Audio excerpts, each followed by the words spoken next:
So good morning, everyone. Many thanks for attending our second Public Sector Roundtable event. We had some great feedback following the last event that was hosted by GovData, and again is being hosted by GovData today. And as a result, we've kept the same format. For those of you that don't know me, my name is Richard Petty, and I am the Public Sector Specialist at Ingram Microcloud, working in the Infrastructure as a Services team. The fundamental focus of our team is to help partners accelerate their growth of their business using a number of tried and tested Ingram Micro frameworks and programs. My particular focus is working with partners who either want to sell to the public sector or are selling to public sector already and want to grow their AWS business to take advantage of the rapidly growing demand for cloud services. So from my perspective, we can help support a partner through their AWS journey to rise through the AWS consulting partner tiers. We utilize multiple programs and frameworks to achieve this, including our AWS Illuminate and partner transformation programs. Also, part of what I do is keep our public sector community informed on the latest programs from AWS. The latest ones that are relevant to the public sector community are the Think Big for Small Business program and also the New Business Engagement program, or otherwise referred to as NewBie. In terms of the Think Big for Small Business program, this is an AWS program exclusively for public sector focused partners that either have 150 employees or less or are minority owned. Fundamentally, the Think Big for Small Business program is designed to accelerate the growth of your AWS business. Just to rewind a bit, for a partner who wants to set up or grow an AWS business practice focused on public sector and customers, they would normally first register with the AWS Partner Network as a consulting partner. As a consulting partner, there are 4 main tiers, starting with registered, then select, advanced, and then finally premier. As partners progress through these tiers, the benefits that can be obtained from Ingram Microcloud and AWS increases. To be able to apply to be on the AWS Public Sector Program, one of the prerequisites is to be at select tier as a minimum, and the Think Big for Small Business program helps with this. It enables registered partners to gain the benefits of select status, or even select partners to gain the benefits of advanced status on a provisional basis to help move partners through the tiers. And also, as I discussed, the NewBie program, or the New Business Engagement program, is an AWS public sector specific program that provides a further 5% of margin for partner-generated, partner-led net new opportunities. The discount is a monthly credit that is applied for a period of 24 months once the NewBie account starts billing. And really the reason for this additional discount is to encourage that early initiation and development of opportunities to enable AWS sales support earlier in the cycle, to offset that cost of the earlier partner engagement, and also to enable more competitive pricing to actually win the business at the end anyway. To qualify for the NewBie program, the opportunity must be new to AWS and either be for a net new customer or a net new workload. So in summary, these opportunities and others are available for any partners that work with us. And I guess just to kind of finalise my piece, we'd be happy to schedule any separate calls or meetings to dive deeper into anything that is referred to today. And I will now hand over to GovData, who will be providing valuable insights into the unlocking of government business. Thank you very much.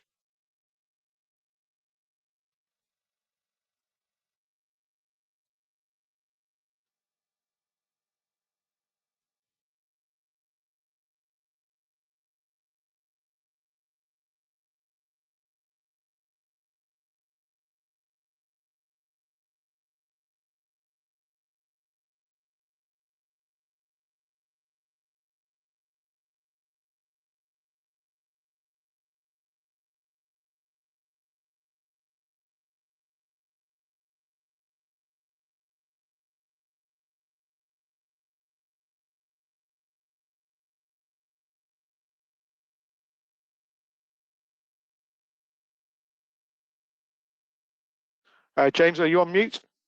You're on mute. Unmuted. Boy, just having a slight technical issue here.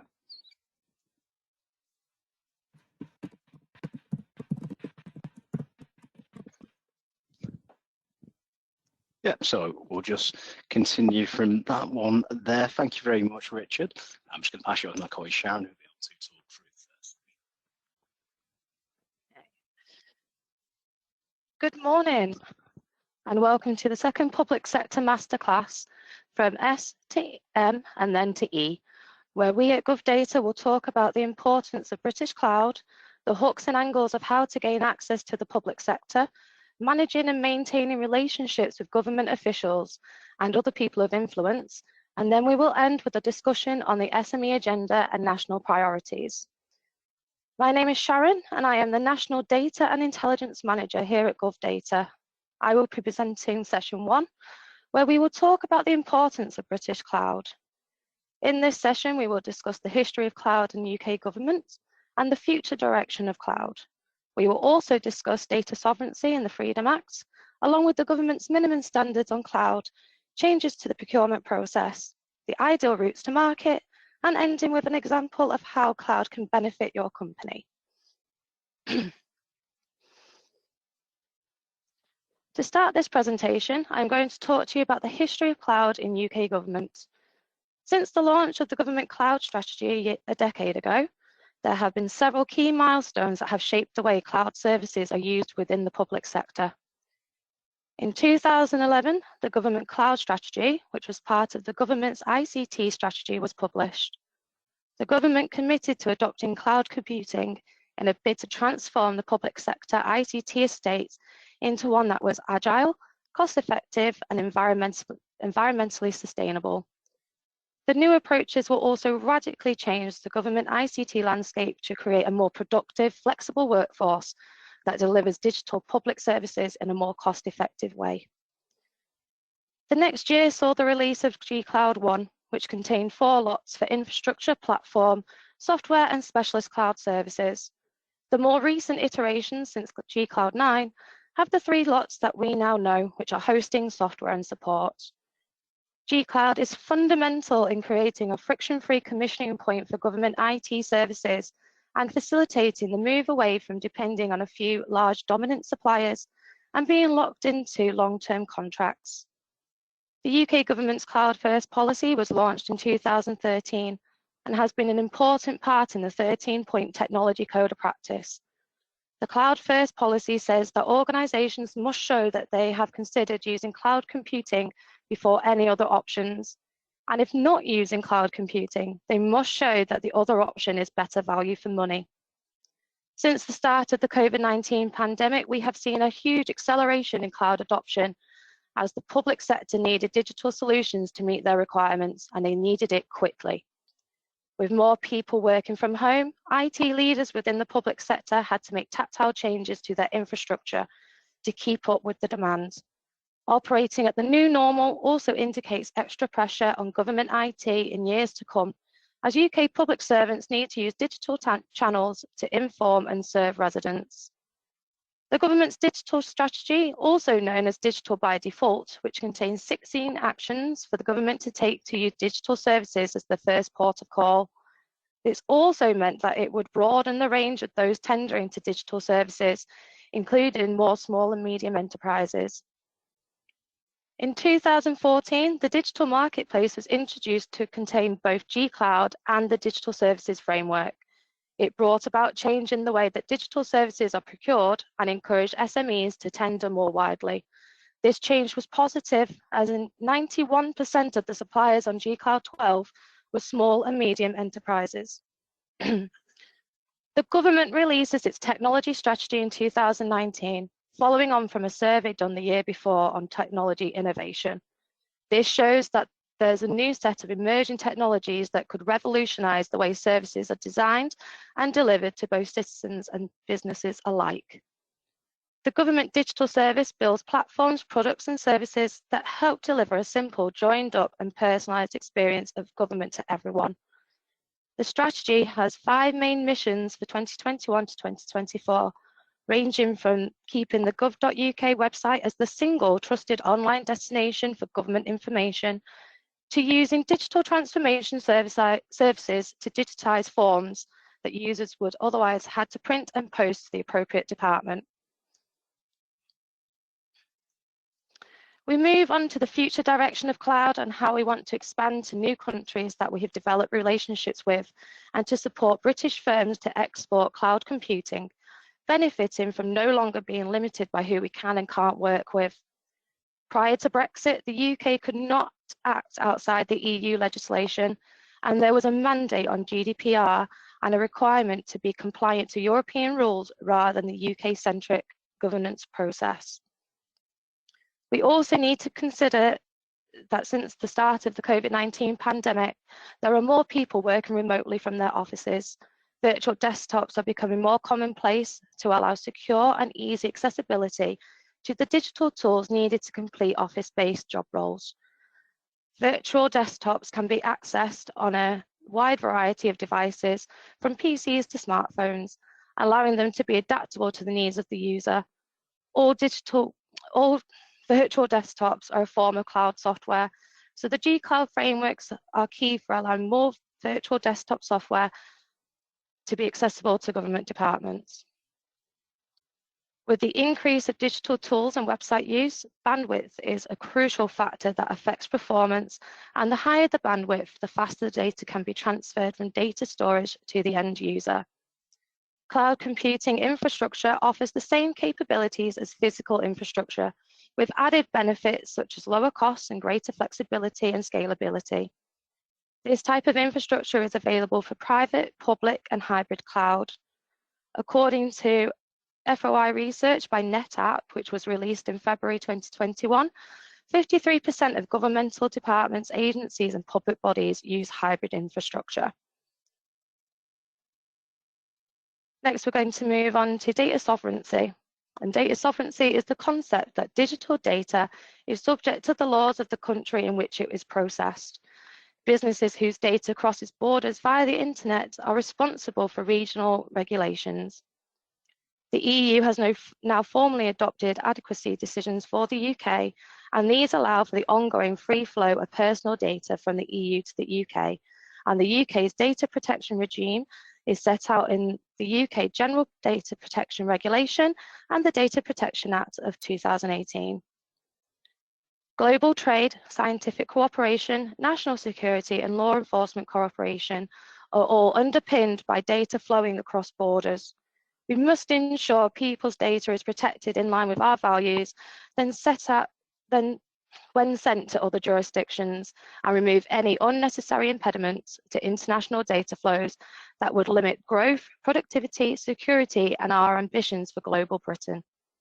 The government also recognises the importance of maintaining interoperability between the UK's regime and other regimes, built on a shared international understanding of the underlying principles of data protection in order to create a coherent environment for businesses seeking to operate internationally. There are different standards for each cloud framework, but there are common themes around information security, data security, and cyber security. These relate to different standards such as data center tiers and where that data is stored, but also around cloud impact levels or IL levels. When it comes to cybersecurity, the G-Cloud framework in particular recommends adherence to the NCSC cloud security principles on operational security. Contracting authorities also look for potential providers to demonstrate adherence to or accreditation to different ISO standards. However, the main one we usually see is ISO 27001, but there is also ISO 22301, which also asks suppliers to have robust business continuity and disaster recovery plans. It's really crucial to note that these standards do not prevent you from transacting through the framework, nor are they a barrier to entry. Contracting authorities accept equivalence, or you may be able to demonstrate compliance against certain aspects of the standards. Standards and accreditation also extend to the individuals involved in the implementation of any hosting software or provision of services. At the base level, this requires individuals in your business to be cleared to the Baseline Personal Security Standard, or BPSS, or higher, which might include the counter-terrorism cleared, security cleared, or up to developed vetting level for more complex assignments, usually for MOD deployments. Further standards are the PASS 2060 commitment to ensure that all suppliers can demonstrate compliance with the target to be carbon neutral by 2050. We have also seen some changes in the procurement process. The National Public Procurement Strategy was launched at the start of June this year, and a new set of rules came into place in September. A number of changes to the government's strategic priorities will mandate that all procurements have to follow the government's national priorities. Price is no longer a consideration. Quality needs to be diversified to align with individual priorities of national importance and social value objectives. The NPPS requires published pipelines to include information relating to procurements with an expected total contract value of 2 million or more. However, contracting authorities are encouraged to also publish information relating to procurements of lower value, and particularly those that may be of interest to SME and VCSE suppliers. Bias will be shown to British firms and niche areas of social concern. All contracts below £1,296 for products and services will be legally reserved for small businesses. All contracts of above 4.8 million will be reserved in the same way. We're now going to look at the routes to market. There are 3 traditional routes to market to gain business from the public sector, which include individual contracts, frameworks, and dynamic purchasing systems. There are several frameworks that are useful to be on to sell your cloud products and services. The main contenders is obviously G-Cloud Framework, that is on its 13th iteration, and the Big Data and Analytics Framework, both of which have values of 2 billion. We also have the Technology Services Framework, which is on its 3rd iteration at a value of 500 million. It's also worth noting the Cloud Compute Framework, which was designed to work alongside the G-Cloud 12 framework and any future iterations. This framework has an estimated value of 750 million and mainly offers services that are either platform as a service or infrastructure as a service.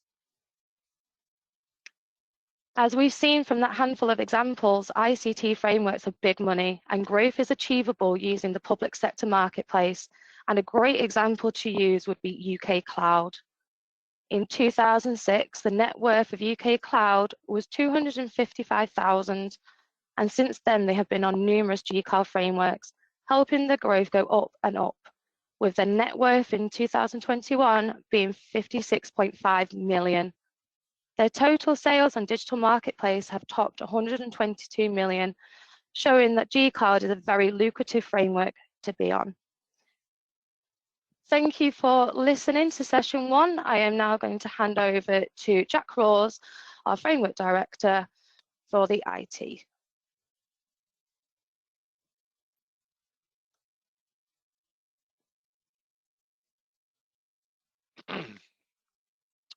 So, hello and welcome to session 2, where we will discuss the hooks and angles of the public sector and how to truly get involved within government business. My name is Jack Rose and I am the Framework Director for the IT pillar here at GovData. So throughout this session, we will discuss a few different things. First of all, we'll look at the many different pathways that you can take to actually get access to public sector contracts, including what we have very cleverly described as the front door, the side door, and the back door. We'll also give you a few hints and tips on how to correctly do your homework and be fully prepared. We'll be well informed on public opportunities. We will also give you a little bit of information on how to fill certain skills gaps and how to track future opportunities available in the public domain. And a final slide entitled Readers Are Leaders, giving you a little bit of info on where to actually read certain government policies that would be helpful. Now, to start off with the front door, we want to discuss the straightforward pathway, which we call the front door. Now, the front door is made up of 3 traditional types of procurement, the first of which being individual contracts and tenders. Now, individual tenders are a more long-winded route to procurement that, in all honesty, we would recommend you to avoid if possible. Reason being, off the back of the Lord Maud report, it did come out that it was taking an average of 483 days for an official contract to be awarded, from the day that a PID notice had been announced to the day that a contract had actually been awarded to a supplier. It was also costing the government a minimum of £40,000, or 10 to 15% of the value of any procurement to go through an official tender process. Now, the second route to procurement, which is outright the most preferred of all routes, is framework agreements.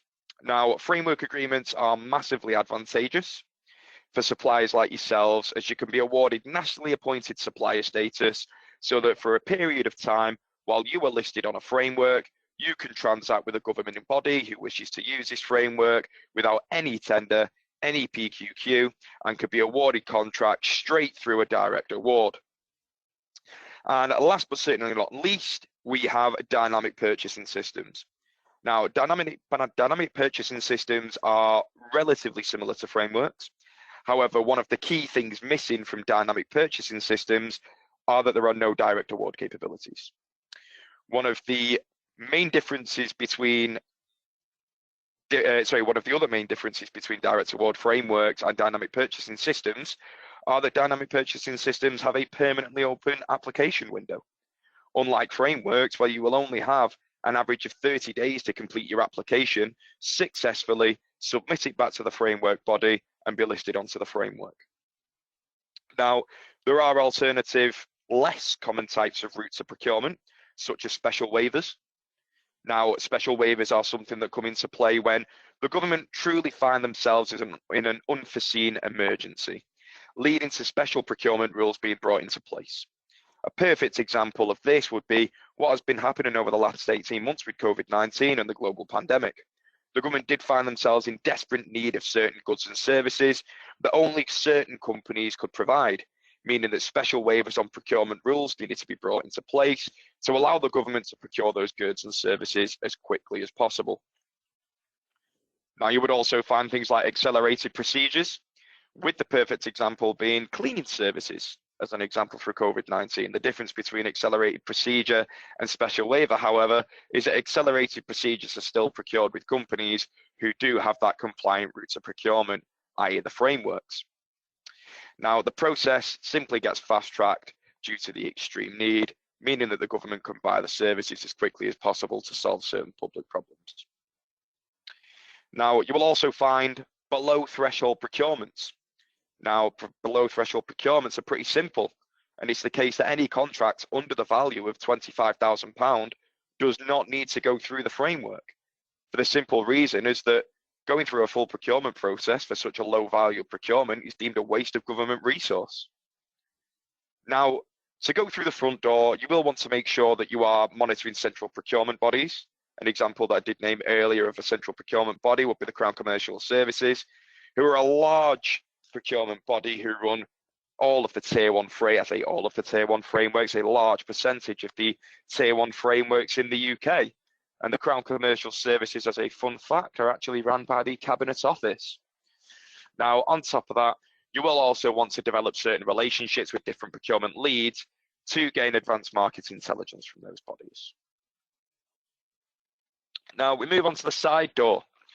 Now, firstly, this would include developing relationships with incumbent suppliers to gain access to subcontracting opportunities on frameworks or contracts which are scheduled or currently live. Now, a key example of this would be developing decent relationships with prime contractors who can often bring you in as a specialist to supply certain solutions to requirements that they can't provide. You'd also be very well placed to develop a strong partnership with Ingram Micro and network with all their resellers. Now, you'd also want to create consortia prior to public bodies approach the market to ensure that you can fulfill the criteria before the opportunity goes to tender. You will often find large-scale contracts that you would see yourself positioned well in. However, you would underestimate the amount of ability that you have to take on that section of work due to not being able to take on a full contract. So consortium bids is often a very, very popular route for companies in those positions to ensure that those, as well as their partners, can take on extra work. Now, finally, it is always a good idea to network with key departments and heads who control budget and hold the need of a service. This will help you develop specific need for your product directly to the procurement lead. Now, we also move on to the back door. Now, what we describe as the back door is this would include developing online relationships with stakeholders, working with or for a central public body like the Crown Commercial Services. Now, you'd also want to track your targets and connect with them in with the procurement leads themselves in non-threatening environments. Here's the old example of the Lego group. Now, you'd also want to make sure that you are stepping up a level to be ahead of the game and your competitors. So some key examples of this would be to respond to a consultation paper, to give evidence to a parliamentary committee, to join a think tank, or to identify all the specialist stakeholder groups. Now, doing your homework. The key part of doing your homework within public bodies would be to keep an eye on all publishing schemes. Examples that we've listed here: Find a Tender, Contracts Finder, and different procurement pipelines. Now, procurement pipelines are easily available online, where many different governing bodies will submit up to 5 years worth of procurement pipeline in advance, meaning you can plan your applications accordingly. A key point to also note would be public body spend below £25,000. Now, it is a government mandate that all contracts over £25,000 must go through that compliant route of procurement, as previously stated, the primary route being a Tier 1 framework, such as what was previously mentioned by Sharon, like Big Data and Analytics and Technology Services 3. Now, any contracts under that value have been deemed unnecessary to go through any framework, simply because it's a waste of resources, previously stated. Now, you will also want to keep a close eye on your competitors and analyse their movements in the marketplace. You want to have a look at who is likely to apply for procurement that you are actually interested in applying for. You'll want to find successful partners who can help strengthen your bid, whilst also finding your discriminators. As an example, your advantages against your competitors and what advantages your competitors might have over you. Now, before applying for an open tender or a tender on a framework or a framework contract, it would also be an extremely good move to have a look at previous contracts and discover certain things, like, is there an incumbent supplier? You'd want to have a look at, is this a first-time procurement? And is the procurement body looking to use a new supplier? One thing that you don't want to make sure of, or that you do want to make sure of, apologies, is that you aren't wasting your time on procurements that are simply written for the incumbent. Now, this will then tie into your opportunity qualification, where you will read, or really need to find out the opportunity is real, and you'll have a much better idea of whether you can truly win it and whether you can deliver it. Now, the first thing to consider is, in regards to filling your skills gaps, is when you might partner with another organisation. So you might partner with another organisation. Firstly, you may do this to address a gap in your delivery capability. As previously stated, it's always advantageous to make sure that if bidding for any contract, that you have every single requirement nailed down directly through yourself or through a partner. You may also want to neutralise your weaknesses to ensure that your bid is strong on all fronts. You'll also want to do this to remove competitors that your customer might favour instead of yourself, whether that be through partnering with that competitor to deliver a stronger bid, or alternatively partnering with other larger companies who can raise the desirability of your application. Now, you'll also often find it's very advantageous to work with companies like GovData. You may also want to do this to help solve short-term resourcing issues within your bid function. GovData would supply a 3-stage review process for quality assurance purposes, but also go through a full complete compliance evaluation, including policy reviews and boilerplate material. You would also ideally look to prepare for a tender 6 months in advance to ensure a full, thorough, organised process. Now, to track future opportunities, there are a number of easy ways to use your time productively. The first would be to review procurement pipelines that are easily available, accessed online. Perfect example would be the Home Office. The Home Office always provide a public procurement pipeline up to 5 years in advance, with all of the procurements easily exercised and listed. Now, they would usually list this in the case of telling you exactly what it is that they procure, when they're looking at procuring it, what framework they might use, and give you a detailed run through of exactly what they're looking to procure.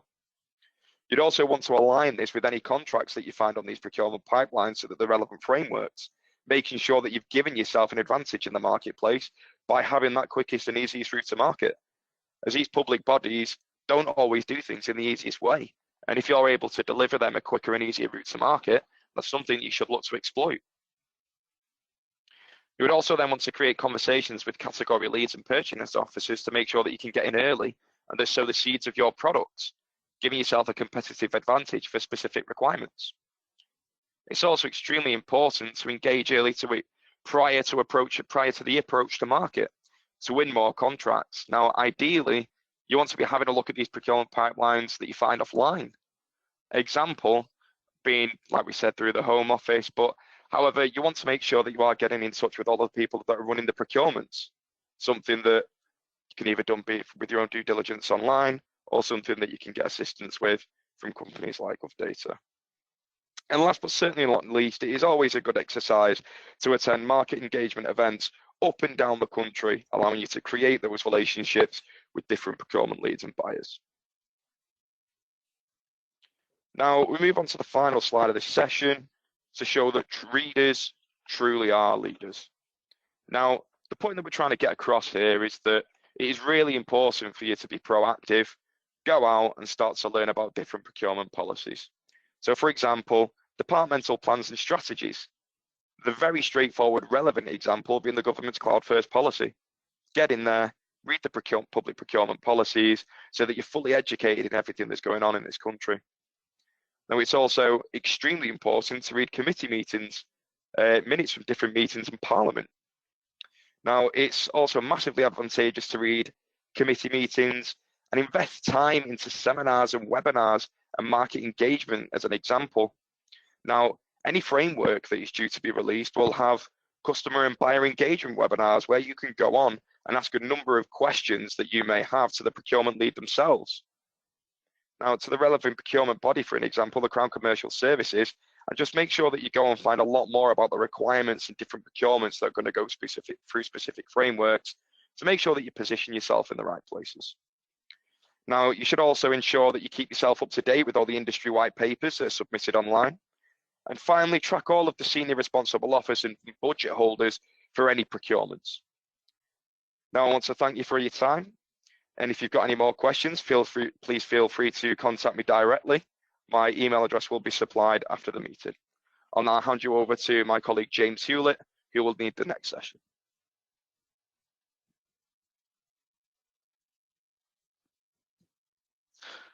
Perfect. Thank you very much, Jack, and hello and welcome to session 3. My name is James Hewlett. I'm the ICT head of bids here at GovData.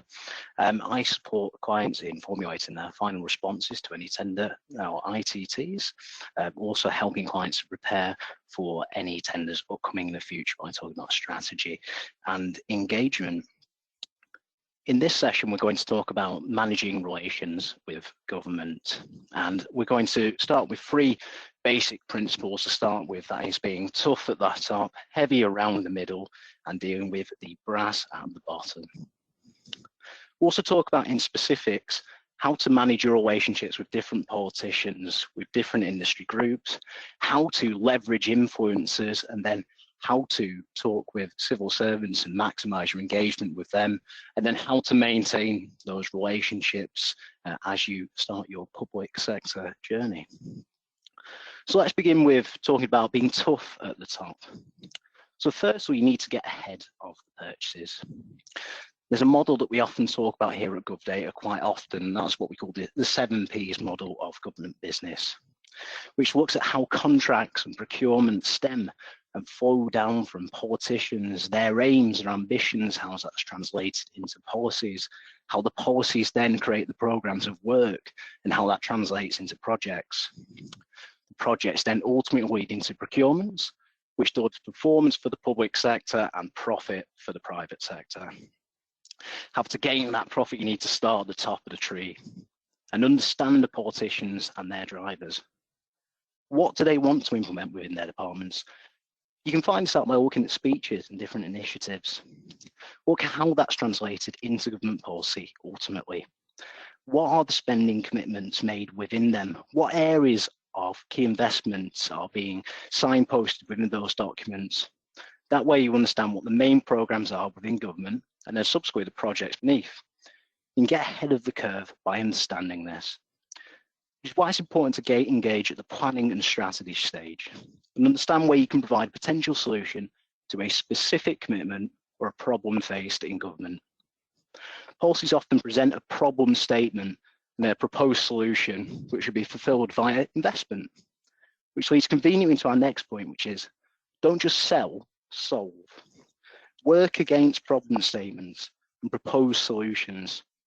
How can you as a business solve the problem and profit from this ultimately?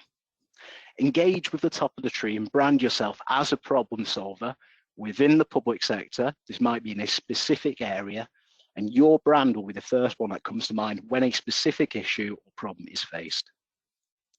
Consider your service as delivering public good. How can your service represent value to a taxpayer? Consider looking at Green Book principles to understand this more spending decisions are taken on the basis of providing a service which can deliver value to the public. Make sure you invest your time into getting ahead of the competition, doing that research, understanding what the problems are. The time will not be wasted. So let's talk around being heavy in the middle. You need to establish the best balance between time and results, particularly for time-sensitive strategies. Like we say, time invested wisely is not wasted by knowing when to invest that time wisely. At the middle, this is where the strategies are transformed into programs within different departments. So you'll need to know the lingo to understand the requirements. You're going to hear things like MSP, Kaizen, Six Sigma, Lean, TQM, TMP, MOR. Make sure you do your research. See where your business aligns to program methodology and management, and potentially how you can fulfill this in the future. If you're investing time in the middle, you need to identify who are the senior responsible officers within those departments, who are the senior information risk owners, and who the chief information security officers are. You'll learn their requirements and develop valuable connections within the middle. You also know more about the decision-making process and how programs are launched. Learn their methods, join the same schools to become part of that Old Boys alumni, and make sure you network wisely. Let's now talk about how you liaise with the brass at the bottom, what information you can find out there. If you're bidding on a potential framework agreement, there's one place that you can start. Find out who the category leads are behind the procurements. If you're bidding on a framework by the Crown Commercial Service or CCS, they have category leads across their whole portfolio of agreements, including specialist areas such as network services and digital future. Work and engage with them to understand how you can fulfill procurement needs by attending pre-market supplier engagement. But also make sure you engage with them to schedule one-to-one sessions. They're often happy to fulfill that prior to the release of procurement, to get feedback on what's being proposed, etc. Track their portfolio and contracts register. Conduct trend and pattern analysis and how they evaluate different bids and the key requirements of which they look for within them. You often see that as similar themes across evaluation, whether that's the same question being asked or the same social value priorities across different tenders. Knowing that information, you can prepare your tenders in advance by knowing those patterns and trends. Also, make sure you're on the right frameworks. Talk with existing buyers, ensure that they use the framework agreements to purchase your goods and services. Check the department's procurement pipeline to understand whether a contract will come through that framework. But ultimately, liaise with buyers to promote the framework agreements that you're already on. Remember, as a supplier, that you have a responsibility to ensure that you produce the case studies to demonstrate the effectiveness of the framework agreement that you're on. Importantly, create the right identity. As mentioned before, perception is reality.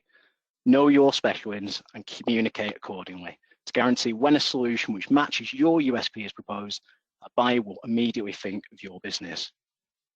Remember, right speech, right place, and right time.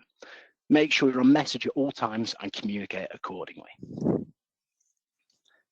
So how do we then create those effective relationships with different politicians to provide you with insight and intelligence for your business? Firstly, you want to consider joining specialist all-party groups for insight on policy and potential future opportunities. You'll have the chance to network with different politicians at these events, but also take an interest in what your local MPs do around your business and in your area. How hard do they work for you? Write to them, express concerns, give praise on certain issues. If there's anything that's important to your business that you'd like to see taken forward, raise it with them, express your concerns. When dealing with politicians, make sure you identify the SPADs or special advisors behind them. Find out who they are. They're the ones that advise the politicians on all issues. Also, identify the pet projects of different MPs. All have an interest, and contrary to popular belief, no one enters politics just for personal gain. They all have something they care about and something they're interested in or achieving. Make sure you align their ambitions to your goals. Also join specific political driven activities, things like the Treasurers Group, or you can join think tanks for industry insight. Make sure you're vocal and you find your voice, whether that is positive or negative. If you can advise effectively, maybe even expressing an opposite opinion, you'll be counted on for that feedback. Let's talk about relations with industry groups. There's 8,000 membership associations based in the UK. It's important for you to choose the right ones, ensuring they are in line with your specific trade and end goal. Design a sales cadence that will help you reach your end goal efficiently.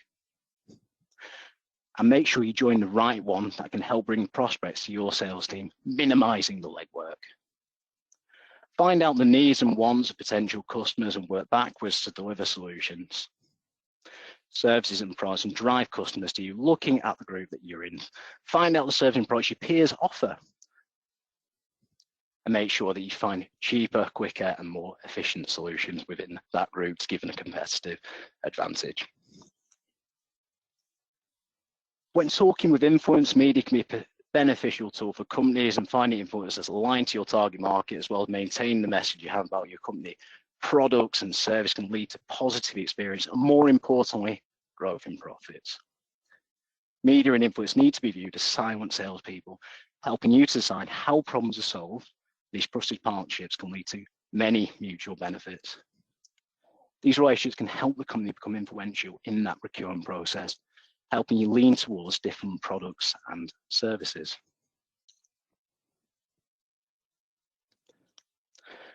Relationships with civil servants. And here's just a few tips to maintain a relationship with civil servants. Eat from the same plate, train in the same subjects at the same schools, dine at the same clubs, and drink in the same pubs.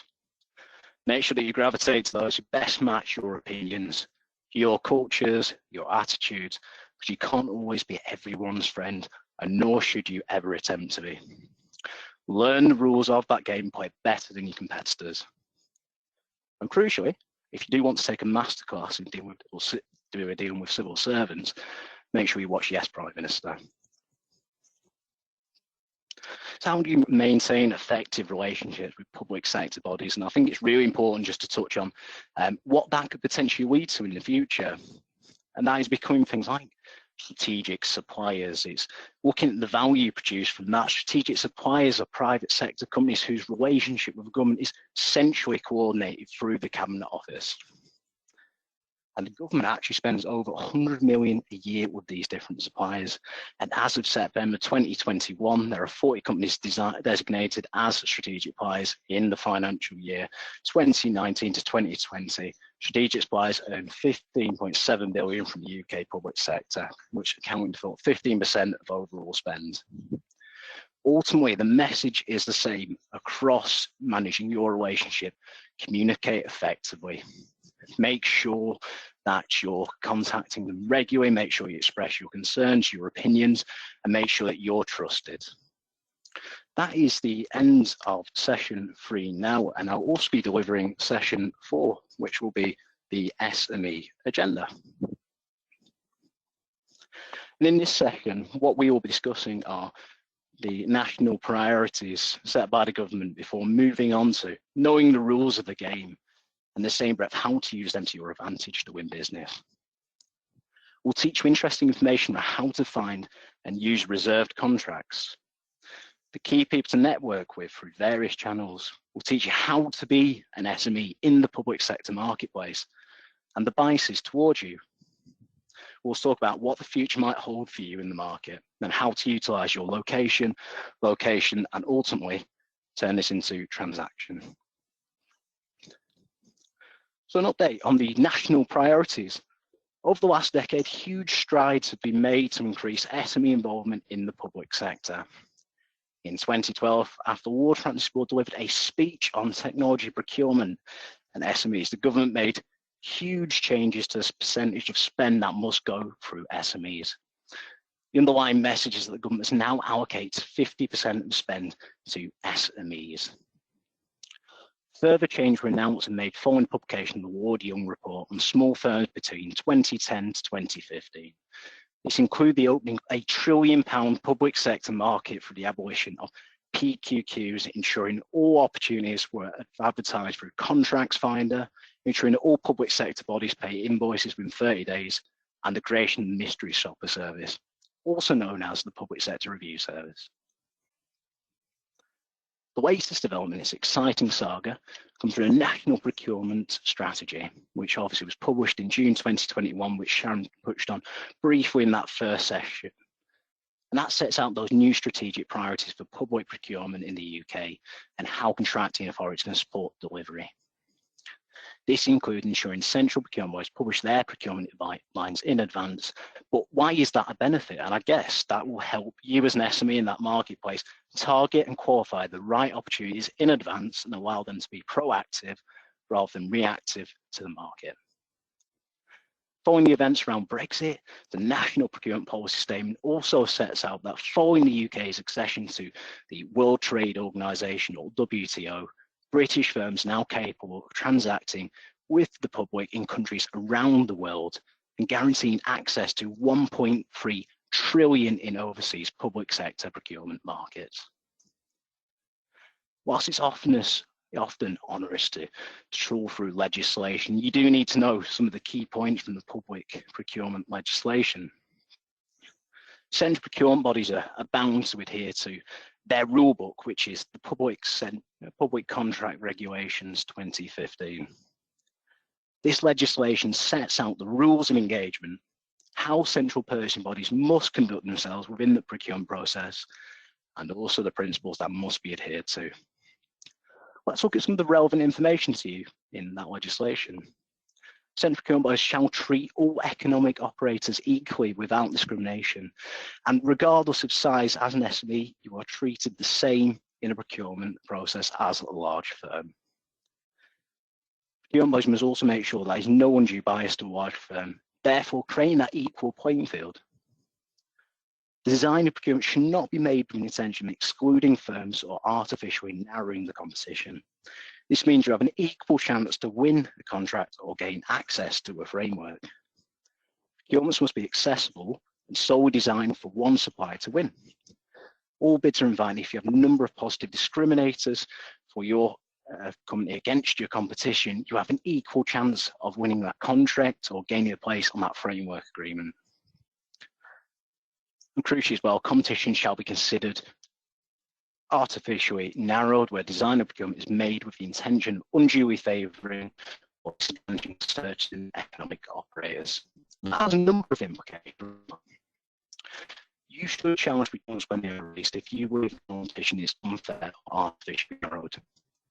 Present your case with facts and make sure that you can also do this after the award of a framework or contract. This is something that not a lot of businesses know in the market, is that the public contract regulation sets out a 10-day standstill period following the award to challenge a decision. And this gives you the chance to present your case, particularly if you've answered the question in line with the requirements. But also, referring back to the reforms previously mentioned, is that you can even submit a case to the Public Procurement Review Service to improve procurement decisions in the future. Crucially, if you don't know how to do this, engage with experts to assist you in this matter. Utilise the resources and expertise available to you as an SME in the market. How can you then use the rules to make sure that this translates to winning tangible business for your firm? Know where your product can be used in the market. You can use tools such as Contracts Finder to search for where your products are relevant. You can find which organisations are currently using your product and who is supplying them. Alternatively, search for competing products and identify where your product can provide improvement upon the current contract. Identify your priority targets. Using the information collated, understand the verticals which are interested in your product. Collate the organisations, the contact details, and the names of the purchasers within that organisation. Research future opportunities. Check procurement pipelines, ensure you're on the necessary frameworks to win the deals and the contracts that are on them. Make sure you collect the dates of future opportunities and communicate to your team. Make sure, as Jack says, that the opportunity is real and not simply going to be awarded to the incumbent. Have conversations and make sure your product meets the buyer's needs. Crucially, remember that you can engage with buyers outside of a tendering process. Make sure you utilise this before the metaphoric wall goes up during the tendering exercise. Plan ahead, allocate resource to a bid for that opportunity. Begin to identify the competition who may also be prospecting that opportunity. Identify your positive and negative discriminators against the competition. Importantly, bid to win. You can use third parties to help you seed in preparing for the opportunity in advance of the publication of the ITT. And if you're new to the public sector market, you should do so. Here's a very interesting note which I want to talk about separately. As of the 1st of January 2021, the government published Procurement Policy Note 1120, which relates to reserving borehole the threshold contracts solely for SMEs under a certain value. For contracts related to supplies and services, contracts under the value of £122,000 will be reserved for small and medium business enterprises. Central procurement bodies can now also run procurement solely for SMEs and specify this within procurement documentation. Subsequently, doing your due diligence on a procurement prior to release is now incredibly important to maximise your chances of winning a contract. Attend supplier engagement to understand a contracting authority's intention as to whether they plan to release the contract solely to SMEs or whether they intend to work with suppliers within a certain location. Create conversation with buyers prior to release of tender documentation and ensure that you can provide a cost-effective and quality offer to establish that buyers can't make decisions to only release to SMEs. The key people to network with. You can and should, as an SME in the market, start engagement across public sector procurement. Also in the industry that you work within.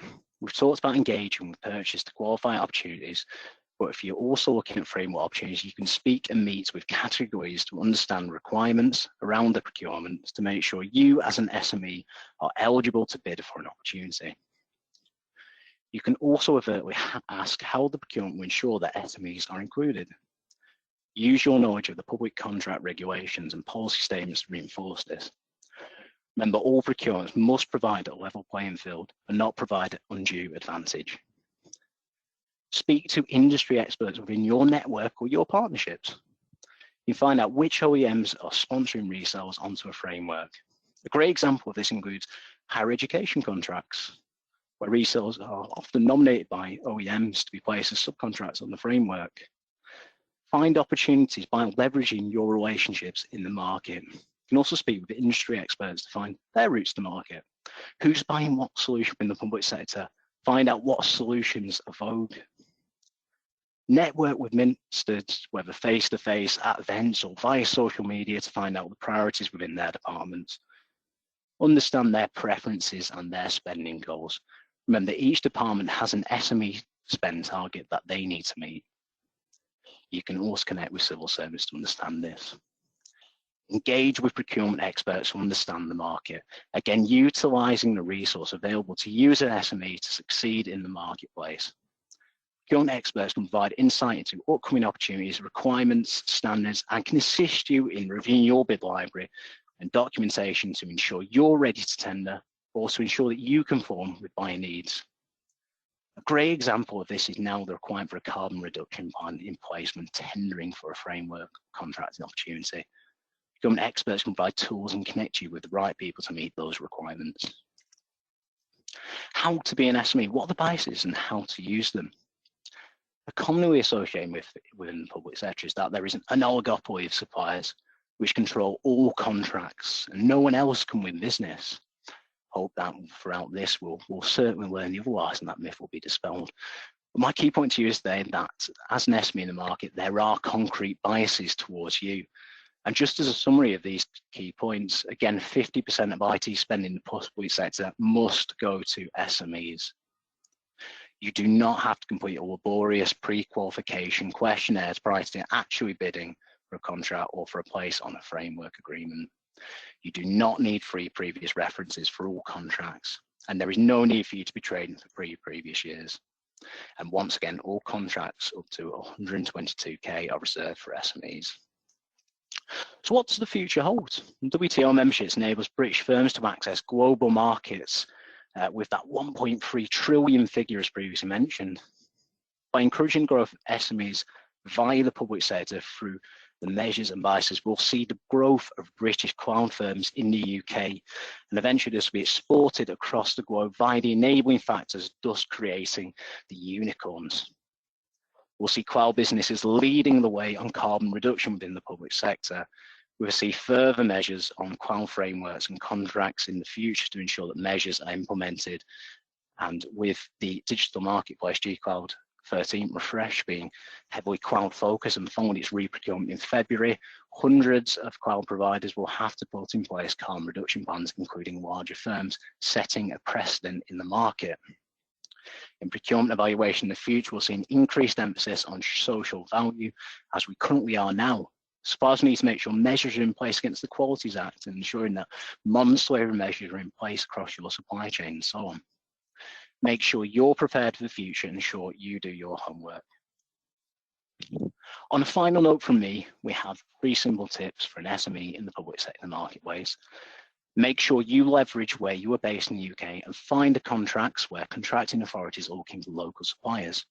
There may be NHS trusts, universities, or government offices near your base where you can present yourself as a local SME supplier and gain a competitive advantage. Leverage the skill sets that you have within your organisation and present that expertise to the buyers. Find your niche, whether that's a particular set of software or services which you offer, and ensure you have the right accreditations in place. Also leverage who you already trade with in the market. If you already supply to public sector organisations, make sure you gain case studies and references. Make sure that any work won in the public sector is done to the best of your ability. I'm sure it will be. But remember that recommendations are passed on between different organisations in the public sector as much as they are in the private sector. And that is the conclusion of the 4 sessions from us today. We have now got a little bit of time at the end just to go through any questions that we might have. So if you want to drop them in the chat or in the questions section, please do so, and we'll go through those. Thank you very much for that, James. That was fantastic. Obviously, just echoing what James has just said, if anybody's got any questions, you can ask them now, or if not, you can send me an email or get in touch, and we can answer them later as well. So we'll give it a minute, and then if no one's got any questions, we'll call it a day.